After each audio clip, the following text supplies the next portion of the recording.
지금 이 뉴스 잘못 읽으면 그대로 물립니다. JP모건과 마스터카드가 실험대에 올린 건 비트코인이 아니었어요. XRP 레저였습니다. 2026년 5월이었습니다. 리플과 JP모건 마스터카드 온도파이낸스가 손을 잡고 토큰화된 미국 국채를 국경 너머로 상환한 뒤 최종 달러 정산까지 끝냈거든요. OUSG라고 부르는 단기 미국 국채 토큰이 XRP 레저 위에서 움직였고 자산 이동은 5초 안에 끝났습니다. 이게 무슨 의미인지 아세요? 월가가 들고 있던 국채가 퍼블릭 블록체인 위를 지나갔고 그 끝에서 실제 달러가 은행 계좌에 꽂혔다는 겁니다. 코인판에서 흔하게 보는 우리 파트너십 맺었습니다. 식 보도자료가 아니에요. 그건 간판이고요. 이건 영수증입니다. 돈이 도착지까지 갔습니다. 구조를 그림으로 그려보면 이래요. 국채는 컨테이너입니다. XRP 레저는 그 컨테이너가 굴러가는 철도 레일이고요. 마스터카드의 멀티토큰 네트워크는 블록체인이 내뱉는 말을 은행이 알아듣는 말로 바꿔주는 통역사예요. 그리고 JP모건의 키넥시스가 최종 도착역, 세관 도장을 찍는 곳입니다. 싱가포르 계좌에 달러가 찍히는 순간 이 열차는 종착역에 들어왔습니다. 그런데 오늘 끝까지 봐야 하는 이유 하나 깔고 가겠습니다. 금리가 정상화되고 달러 유동성이 다시 풀리는 국면이 오면요. 기관도는 가장 시끄러운 코인으로 절대 안 갑니다. 이미 한번 테스트를 통과한 레일부터 찾거든요. 그 레일이 어디에 깔렸는지 마지막에 정확히 짚어드리겠습니다. 자, 근데요. 이 뉴스 보고 흥분한 사람들 대부분이 놓친 게 하나 있어요. 주류 헤드라인은 딱 한 줄로 정리됐습니다. 리플이 JP모건, 마스터카드와 협업했다. 로고 3개 박아놓고 끝이죠. 트위터에서는 기관이 드디어 인정했다면서 난리가 났습니다. 근데 여기서 시장 틀렸습니다. 저는 정반대로 봅니다. 솔직히 이 발표문을 3번 읽고 나서 등골이 좀 서늘했거든요. 이 사건의 본질은 XRP가 인정받았다는 게 아니에요. 월가가 퍼블릭 블록체인을 은행 결제망의 하청 레일로 써먹을 수 있다는 걸 증명한 사건입니다. 차이가 뭐냐고요? 레일을 지나갔다고 해서 철도회사 주식이 자동으로 오르는 건 아니라는 겁니다. 자산이 지나간 통로와 그 통로 위 토큰이 값을 먹는 구조는 완전히 다른 얘기예요. 크립토판에서 제일 흔한 착각이 딱 이겁니다. 레일과 가치 포획을 헷갈리는 것. 여기서 또 틀려요. 이 거래 어디에도 JP모건이 XRP를 샀다는 문장은 단 한 줄도 없습니다. 이번 구조에서 리플은 온도의 국채 토큰을 상환한 쪽이고 최종 달러는 리플의 싱가포르 계좌로 들어갔거든요. JP모건은 투자자가 아니라 정산 인프라 제공자예요. 마스터카드는 매수자가 아니라 메시지를 라우팅한 계층이고요. 시장은 로고를 샀는데 실제 메커니즘은 기관이 이 토큰을 보유해야 한다가 아니라 기관이 퍼블릭 체인을 은행망에 물려서 돌려받다에 가깝습니다. 여기서 진짜 소름 돋는 게 뭐냐면요. 그 보도자료가 가격 얘기를 한 줄도 안 했다는 겁니다. 기관은 토큰 상승을 팔지 않아요. 운영 리스크, 24시간 결제, 은행 간 상환, 규제 안에서 굴러가는 워크플로를 파는 거거든요. 그래서 이 뉴스가 강력할수록 역설적으로 단기 펌핑 논리는 오히려 죽습니다.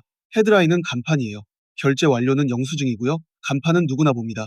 근데 영수증을 뜯어보는 사람이 장사를 이해하는 거예요. 차트는 뉴스보다 먼저 움직이잖아요. 그런데 그 차트보다 더 먼저 움직이는 게 바로 이런 배관공사입니다. 그럼 질문은 이겁니다. 국채 토큰 하나가 어떻게 한 자산의 서사 전체를 갈아엎을 수 있느냐? 답은 금리와 규제, 결제 기술이 겹치는 지점에 있어요. 그 지점을 지금부터 하나씩 까보겠습니다. 그리고 제가 오늘 영상 뒷부분에 정말 피를 토하는 심정으로 준비한 게 하나 있습니다.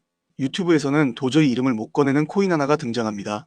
네이버 가도 없고 텔레그램 뒤져도 안 나오는 겁니다. 이 이름은 지금 공개하면 안 됩니다. 왜 안 되는지는 뒷부분에서 이유까지 다 말씀드리겠습니다. 지금 이 순간 전 세계에서 가장 큰 손이 조용히 담고 있는데 왜 아무도 이걸 대놓고 말 안 할까요? 그 이유를 아시게 되면 소름이 돋으실 겁니다. 그래서 우선은 우리 구독자분들 중에서 저한테 따로 신청해주신 분들에 한해서만 이 자료를 공유해드리려고 합니다. 방법은 어렵지 않아요. 지금 이 영상 밑에 설명란 내려보시면 설문 링크 하나가 걸려 있습니다. 거기 들어가셔서 항목 체크하시고 연락처를 남겨주세요. 연락처가 있어야 저도 여러분께 자료를 보내드릴 방법이 있으니까요. 여기서 이렇게 좋은 걸 왜 공짜로 주냐 하실 겁니다. 당연한 의심입니다. 근데 저도 여러분과 똑같이 XRP 들고 있는 개인 홀더예요. 저 혼자 아는 것보다 우리 구독자분들이 같이 흐름을 읽고 같이 대응할 때 이 채널이 성장합니다. 여러분의 수익이 곧 이 채널의 힘이에요. 그래서 돈 한 푼 안 받고 드리는 겁니다. 받으셔서 손해보실 일은 1원어치도 없습니다. 그리고 아직 다 말씀 못 드린 게 있습니다. 이 자료를 왜 지금 이 타이밍에 받아야 하는지 그 진짜 이유는 영상 끝부분에서 마저 말씀드리겠습니다. 자, 본론으로 들어가 보겠습니다. 먼저 RWA요. 현실 자산을 블록체인 위 토큰으로 옮긴 걸 RWA라고 부릅니다. 쉽게 말하면 서랍에 처박아둔 종이 등기 권리증을 모바일 앱으로 옮기는 거예요. 종이는 은행 문 열어야 움직이지만 앱은 새벽 3시에도 움직입니다. 그 중에서 지금 제일 뜨거운 게 토큰화 국채예요. 미국 국채 수익권을 온체인에서 굴러가게 만든 상품입니다. 금고 안에 죽어있던 국채에 바퀴를 달아준 거죠. 이 시장 규모가 지금 15억 달러 수준이에요. 크립토 기준으로는 귀엽죠. 근데 올해 말이면 300억 달러까지 커질 수 있다는 게 업계 안에서 도는 얘기고요. 리플은 2033년까지 RWA 토큰화 시장 전체가 189조 달러까지 갈 수 있다고 봅니다. 착각하면 안 되는 게 이 숫자는 목표가가 아니라 레일 위를 지나갈 화물의 총량이에요. 여기서 이 얘기 하나는 꼭 짚고 가야겠습니다. 랠리 핑크가 다보스에서 이 말을 했어요. ETF는 1단계였고 다음 단계는 모든 금융자산의 토큰화다. 이 말의 진짜 뜻이 뭐냐면요. 세계 최대 자산운용사 회장이 주식이든 채권이든 결국 체인 위로 올라온다고 공개 선언한 겁니다. 이건 코인 인플루언서 트윗이 아니에요. 돈줄을 진 쪽의 로드맵입니다. 그래서 지금 봐야 할 자리는 어떤 코인이 오르느냐가 아니라요. 그 자산들이 굴러갈 레일이 어디에 먼저 깔리느냐예요. 규제 얘기도 빼놓을 수 없죠. 트럼프 행정부의 친크립토 기조 그리고 SEC와의 분쟁이 사실상 정리되면서 리플은 법정에서 싸우는 단계에서 완전히 벗어났습니다. 오해하시면 안 돼요. 규제 리스크가 사라졌다는 뜻이 아닙니다. 기관이 다시 실험을 해볼 수 있는 환경이 열렸다는 뜻이에요. 이게 왜 중요하냐면요. 은행은 기술이 멋있어서 움직이지 않습니다. 감사해서 안 걸릴 것 같으면 그때 움직여요. 은행들이 블록체인 실험에서 제일 무서워하는 단어가 있습니다. 우리말로 결제 확실성이에요. 이게 뭐냐면요. 송금 완료됐다는 알림이 아니라 내 잔고에 실제로 돈이 찍힌 상태를 말합니다. 앱에서는 완료라고 나왔는데 계좌엔 안 들어온 경험 있으시죠? 은행 입장에서 그건 사고가 아니라 재앙이에요. 블록체인 안에서만 돈이 돈인 척하다가 마지막 한 뼘에서 끊기면요. 그 실험은 파일럿에서 그냥 죽습니다. 지난 몇 년간 은행들이 온체인 실험을 수도 없이 돌렸어요. 근데 대부분 여기서 멈췄습니다. 체인 위에서는 다 돌아가는데 실제 계좌로 나가는 마지막 구간이 안 뚫렸거든요. 이번 건이 다른 이유가 정확히 그겁니다. 마스터카드에 통역이 붙고 JP모건의 세관 도장이 찍히면서 그 마지막 한 뼘이 뚫린 거예요. 그리고 유동성. 금리가 내려가고 달러가 풀리기 시작하면 돈은 위험자산으로 흘러갑니다. 근데 기관도는 밀코인으로 안 갑니다. 담보가 되는 자산부터 찾아요. 전통금융에서 제일 큰 담보자산이 뭡니까? 국채입니다. 그 국채가 토큰이 되고 국경을 넘어 정산까지 된다면요. 이건 알트코인 호재가 아니라 금융배관공사 얘기가 되는 겁니다. 배관공사는 조용합니다. 물이 흐르기 전까지 아무 소리도 안 나요. 근데 수도관이 연결되고 나면 그다음부터는 반복 사용이 전부입니다. 여기서 한 가지 더 보셔야 합니다. 돈은 이 코인 하나만 보고 움직이지 않아요. 항상 비트코인, 이더리움, 솔라나를 거쳐서 다음 이야기거리를 찾습니다. 비트코인은 이 시장의 기준 금리 같은 존재예요. 심장박동이라고 보시면 됩니다. 심장만 뛰면 뭐합니까? 심장이 흔들리면 나머지 장기는 자기 얘기를 한마디도 못해요. 비트코인이 무너지는 구간에서 알트가 독자서사로 오르는 경우 거의 없습니다. 반대로 대장이 안정되고 ETF로 자금이 계속 들어오는 구간이 되면요. 시장은 늘 같은 질문을 던집니다. 그 다음에 기관이 살 만한 건 뭐냐? 이더리움은 앱스토어입니다. 프로토콜 수천 개가 그 위에서 돌아가고요. TBL이라 부르는 예치 자금이 몰려있고 스테이킹과 L2까지 붙어있죠. 솔라나는 번화가예요. 체감 속도가 빠르고 소비자 앱이 많고 밀코인 유동성이 몰립니다. 둘 다 강력해요. 근데 XRP는 이 둘과 싸우는 방식 자체가 다릅니다. 앱이 많다로 붙는 게 아니에요. 정산이 빠르고 은행이 쓰기 편하다로 붙습니다. 이더리움이 앱스토어라면 이쪽은 국제선 환승 게이트예요. 게이트에서 게임을 하지는 않죠. 대신 갈아타는 데 걸리는 시간이 전부입니다. 돈이 흘러가는 순서를 그려볼게요. 먼저 비트코인이 시장 신뢰를 복구합니다. 그 다음 이더리움과 솔라나로 위험 선호가 퍼져요. 그리고 그 위험 선호가 한 바퀴 돌고 나면요. 시장은 항상 한 문장으로 설명되는 테마를 찾습니다. 예전엔 그게 디파이였고 L1 전쟁이었고 밀코인이었어요. 이름만 바뀌었지 구조는 똑같습니다. 대장이 먼저 뛰고 메이저 알트가 받고 그 다음 한 문장짜리 테마로 자금이 번집니다. 그러면 지금 남은 한 문장은 뭘까요? 토큰화 국채 결제 레일입니다. 그리고 이 문장이 붙을 수 있는 자산이 몇 개나 되는지 한번 세어보세요. 은행망까지 연결해서 달러 정산을 실제로 끝낸 사례를 가진 체인. 손에 꼽습니다.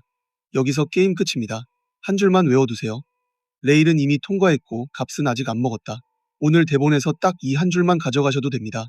지금 이 자산의 위치를 정리하면 이렇습니다. 시총 기준으로 여전히 세계 6번째 자산이고요. 전고점 대비로는 한참 아래에 있습니다. 하루 거래량은 시총의 1% 남짓이에요. 이게 무슨 뜻이냐면요. 지금 여기가 투기꾼들 몰려서 불타는 판이 아니라는 겁니다. 커뮤니티 반응은 긍정이 67% 수준으로 나쁘지 않은데 돈이 안 따라와요. 관심은 있는데 자금은 아직 안 들어온 상태. 이걸 식어버린 자산으로 볼지 아직 불 안 붙은 도화선으로 볼지는 완전히 갈립니다. 차트는 뉴스보다 먼저 움직이고 자금은 차트보다 먼저 자리를 잡거든요. 자, 그럼 이제 본론입니다. 대체 이게 뭘 하는 물건이길래 기관 결제 뉴스에 이름이 계속 등장하는 걸까요? 이 코인 한마디로 은행망 환승 게이트입니다. 돈이 나라를 넘어갈 때 반드시 갈아타야 하는 그 지점을 잡고 있는 자산이에요. 초등학생한테 설명하듯 가보겠습니다. 한국에서 미국으로 돈을 보내려면 은행을 거치고 환전을 하고 중간에 낀 은행이 또 수수료를 떼고 주말이면 월요일까지 기다립니다. XRP는 이 과정을 줄이려고 만들어진 디지털 다리예요. 한쪽에서 돈이 들어오면 XRP 레저 위에서 빠르게 건너가고 반대편에서 다른 통화나 자산으로 받는 구조입니다. 그러니까 이건 금고에 쌓아두는 자산이 아니에요. 서로 다른 금융망 사이에서 가치를 건네주는 레일입니다. 이건 기술을 사는 게 아니에요. 배관을 사는 겁니다. XRP 레저는 은행들 사이에 깔린 전용 고속도로고요. 일반 도로는 신호도 많고 정체도 심하지만 전용 고속도로는 목적이 하나입니다. 빨리 통과시키는 것. 이번 거래에 등장한 게 뭔지 다시 짚어볼게요. NFT도 아니고 게임도 아니고 밀코인도 아닙니다. 토큰화된 미국 국채의 국경 간 상환과 달러 정산이에요. 화려한 생태계로 이긴 게 아니라 목적이 좁아서 뽑힌 겁니다. 은행이 실험대에 올릴 때는요, 기능 많은 걸 고르지 않아요. 사고 날 구석이 적은 걸 고릅니다. 뒤에 붙은 이름들도 짚고 갑시다. 온도 파이낸스가 국채 토큰을 만들었고, 리플이 상환을 실행했고, 마스터카드의 멀티 토큰 네트워크가 지시를 은행 언어로 번역했고, JP모건의 키넥시스가 달러를 꽂았습니다. 이 넷이 한 줄로 이어진 게 이번 사건의 전부이자 핵심입니다. 앞으로 다른 은행들이 이 줄에 붙느냐, 그게 다음 관전 포인트고요. 토크노믹스도 냉정하게 봅시다. 이 부분도 시장이 아직 못 보고 있습니다. 전체 발행량 중 지금 시장에 풀린 물량이 62% 남짓입니다. 나머지는 아직 안 나왔어요. 양날의 검입니다. 수요가 붙으면 잠긴 물량이 희소성으로 작동하지만 수요가 안 붙으면 그냥 머리 위에 얹힌 공급 압력으로 남습니다. 게다가 이미 상위권 덩치예요. 여기서 10배, 100배 같은 소리를 하는 사람이 있으면 그냥 걸으세요. 그건 분석이 아니라 판타지입니다. 대신 봐야 할 건 이겁니다. 기관 결제 수요가 실제 온체인 거래로 이어지는가? 한 번이 아니라 반복되는가? 한 줄로 태그를 붙이면 이렇습니다. 월가의 토큰화 자산이 국경을 넘을 때 필요한 결제 레일 후보. 후보라는 단어를 붙인 이유가 분명히 있습니다. 리스크를 하나만 짚겠습니다. 파일럿과 상용화는 완전히 다른 세계입니다. 성공적인 결제 실험 한 건이 반복 수요를 보장하지 않아요. 더 냉정하게 말하면 이번 구조에서 그 레일을 지나간 건 국채였지 이 토큰 자체가 반드시 필요했다는 증거는 아직 부족합니다. 수수료로 쓰였는지, 담보로 잡혔는지, 브리지 자산으로 소모됐는지가 드러나야 진짜 수요 이야기가 시작됩니다. 그래서 뒤집어 말하면 이렇게 됩니다. 다음 파일럿에서 이 자산이 지나간 레일이 아니라 반드시 필요한 결제 수단으로 쓰였다는 증거가 나오는 순간, 그때가 이 서사가 값을 먹기 시작하는 지점입니다. 그 증거를 기다리는 게 헤드라인에 흥분하는 것보다 100배 낫습니다. 자, 근데 여러분이 진짜 궁금한 건 이거잖아요. 그래서 왜 내 계좌는 녹고 있는 건데? 이유가 있습니다. 세력이 여러분 심리를 정확히 설계했기 때문이에요. 사람들이 왜 알면서도 당할까요? 답은 심리에 있습니다. 세력은 인간의 본능적 약점을 파고들어서 개미를 털어요. 지금 XRP 시장에서 벌어지는 일이 정확히 그겁니다. 지금 여러분이 느끼는 그 불안감 있죠? 남들 다 사는데 나만 안 사면 어쩌나 이 감정. 이거 세력이 만든 거예요. 이걸 포모라고 합니다. XRP가 조금만 오르면 여러분 마음이 급해지죠. 지금이라도 더 사야 하나? 근데 세력은 딱 그 순간을 노려서 물량을 던지고 빠져나갑니다. 여러분이 고점에서 받아주는 거예요. 그리고 확증 편향이라는 것도 있어요. 자기가 믿고 싶은 정보만 골라 받는 거예요. XRP 이제 끝났대 하는 부정적 뉴스만 보면서 자기 패닉세를 정당화하거나 반대로 XRP 무조건 오른대 하는 뉴스만 보면서 무작정 버티거나 세력은 이 양쪽 모두한테 먹잇감을 던져줍니다. 벼농사 지을 때 참새 쫓는 허수아비 아시죠? 세력은 여러분 눈앞에 허수아비 뉴스를 세워놓고 정작 자기들은 뒤에서 알곡을 조용히 다 걷어갑니다. 여기서 앵커링 효과라는 것도 무섭습니다. 여러분이 처음 XRP 산 가격, 그게 머릿속에 딱 박혀버려요. 그 가격이 기준이 돼서 지금 올라도 본전만 되면 팔아야지 하고 떨어지면 그때 팔 거라고 좌절합니다. 세력은 이 심리를 이용해서 여러분 판단력을 흐립니다. 그러면 우리 홀더는 지금 뭘 해야 할까요? 구체적으로 알려드리겠습니다. 먼저 온체인 흐름을 직접 눈으로 확인하세요. 특정 거래소에서 XRP 물량이 지속적으로 빠지고 개인 지갑으로 이동하는지, 어제 나온 업비트 보유량 2개월 최저 같은 데이터가 계속 나온다면 그건 세력 매집이 막 빠지라는 신호입니다. 이건 벼가 익었는지 논에 들어가서 이삭을 직접 만져보는 거랑 같아요. 뉴스 제목만 보지 말고 데이터를 만지세요. 그리고 클래리티 액트 표결 뉴스 플로우를 매일 체크하세요. 토큰 포스트, 블록미디어 같은 곳에서 표결 일정과 결과가 나오기 시작하면 그게 바로 수문이 열리는 방아쇠입니다. 이 뉴스가 대중에게 쩍 퍼지는 순간은 이미 XRP 가격에 반영되기 시작한 뒤에요. 그 전에 흐름을 읽고 있어야 합니다. 마지막으로 지금 느껴지는 공포가 세력의 설계라는 걸 계속 되뇌세요. 흔들기 하락이 다시 와도 그건 마지막 개미 털기일 뿐입니다. 여러분 XRP 물량을 지키는 게 이 게임의 전부예요. 축구에서 팩패스 아시죠? 공격 안 될 때 억지로 밀어붙이다 뺏기지 말고 뒤로 한번 돌리면서 판을 다시 짜는 거. 지금 우리가 할 건 조급한 전진이 아니라 냉정한 팩패스입니다. 마지막으로 기관 동향, 특히 블랙록 같은 거대 운용사의 XRP ETF 관련 발표에 촉각을 세우세요. 이 이벤트 전까지는 절대 물량 털리지 마세요. 자, 여기까지 왔으면 오늘 그림은 다 나왔습니다. 2026년 5월 리플과 JP모건, 마스터카드, 온도 파이낸스가 토큰화 미국 국채의 국경 간 상환과 달러 정산을 끝냈습니다. 국채는 컨테이너였고 XRP 레저는 레일이었고 마스터카드는 통역사, JP모건은 세관 도장이었습니다. 시장 지표만 보면 아직 지루합니다. 전고점 대비 한참 아래고 거래도 조용해요. 하지만 기관 시장에서 먼저 움직이는 건 가격이 아닙니다. 배관입니다. 오프닝에서 던진 질문 기억하시죠? 달러 유동성이 다시 풀리면 그 돈이 어디로 가느냐? 답은 나왔습니다. 가장 시끄러운 코인이 아니라 이미 은행망 테스트를 통과한 내일부터 봅니다. 이 구조를 이해한 사람들은 지금 가격이 아니라 두 번째, 세 번째 거래가 나오는지를 보고 있습니다. 차트는 뉴스를 따라오는 것처럼 보이지만 진짜 큰 돈은 뉴스가 터지기 전에 배관이 어디에 깔리는지를 먼저 봅니다. 지금 그 도면이 공개된 겁니다. 이건 도면 볼 줄 아는 사람만 먼저 탑니다. 뉴스로 알았다면 그땐 이미 늦은 겁니다. 그리고 하나 더. 아까 제가 뭐라고 했습니까? 영상 끝부분에 가장 중요한 얘기가 하나 남았다고 했죠. 지금부터 하는 말이 오늘 영상에서 제일 중요한 부분입니다. 아까는 최대한 차분하게 말씀드렸는데 솔직히 이건 차분하게 말할 수가 없습니다. 지금 제가 보고 있는 코인이 하나 있습니다. 이건 제2의 XRP가 될 물건입니다. 지금 기관들이 XRP를 담았던 그 논리 그대로 조용히 극초기 단계에서 매집되고 있는 코인이에요. 온체인 데이터에 매집 흔적이 선명하게 찍혀 있습니다. 왜 이렇게 좋은 걸 유튜브에서 이름을 못 가느냐? 세 가지 이유가 있습니다. 이 이름이 무분별하게 퍼지는 순간 세력이 냄새를 맡고 빠져나가면서 가격이 무너집니다. 그러면 지금 들어가야 할 여러분만 손해예요. 그리고 이름을 공개하는 순간 온갖 사칭 스캠 코인들이 비슷한 이름으로 쏟아져 나와서 선량한 홀더들이 가짜를 사고 피해를 봅니다. 마지막으로 저는 이 채널을 믿고 함께해주신 우리 구독자분들을 먼저 지키고 싶기 때문입니다. 언론에 기사가 깔리고 개미들이 우르르 달려들 때 사면 이미 늦습니다. 남들이 다 아는 순간에는 큰 수익 구간이 이미 지나가 있어요. 큰 돈 필요 없어요. 딱 커피 몇 잔값 소액이면 충분합니다. 이건 몇 억을 넣으라는 얘기가 아니에요. 파도는 기관이 만들고 서핑은 우리가 하는 겁니다. 왜 이걸 무료로 주냐고요? 다시 말씀드리지만 저도 여러분과 똑같은 개인 홀더입니다. 혼자 투자하면 불안하잖아요. 뉴스 뜨면 겁나고 떨어지면 밤새 손절할까 말까 고민하고 저는 같이 보고 같이 대응하는 사람들을 만들고 싶은 겁니다. 그래서 공짜예요. 돈 얘기하면 그게 사기꾼이죠. 1원도 안 받아요. 저는 이미 이 채널 성장하는 걸로 충분합니다. 여러분이 수익 내는 모습 보는 게 요즘 제일 큰 보람이에요. 밑에 설명란 내려보시면 설문 링크 보이시죠? 클릭해서 들어가셔서 투자 경험 같은 간단한 항목 체크하시고 연락처를 꼭 남겨주세요. 번호 없이는 제가 보내드릴 방법이 없어요. 그러면 제가 직접 한 분 한 분 확인해서 이 코인 이름이랑 진입 구간을 따로 알려드리겠습니다. 돈 얘기하면 사기인데 이건 진짜 무료입니다. 저도 여러분과 같은 개인 투자자예요. 같이 공부하고 같이 수익 내자는 취지입니다. 처음부터 돈 받으면 누가 믿겠어요? 먼저 무료로 드리고 결과로 증명하는 겁니다. 근데 무한정은 못 받아요. 선착순 73명까지만 받겠습니다. 촬영하는 지금도 알림이 계속 울리고 있어서 금방 마감될 거예요. 다만 진짜 구독자분들께만 드리겠습니다. 구독도 안 누르고 정보만 가져가시려는 분들까지는 못 챙겨요. 설문에 구독 확인 항목 있으니 꼭 체크해 주시고 아직 구독 안 하신 분은 지금 1초면 됩니다. 눌러주세요. 다시 말씀드리지만 이거 유료 아닙니다. 그리고 이 자료 받으시고 나면 또 고민되실 겁니다.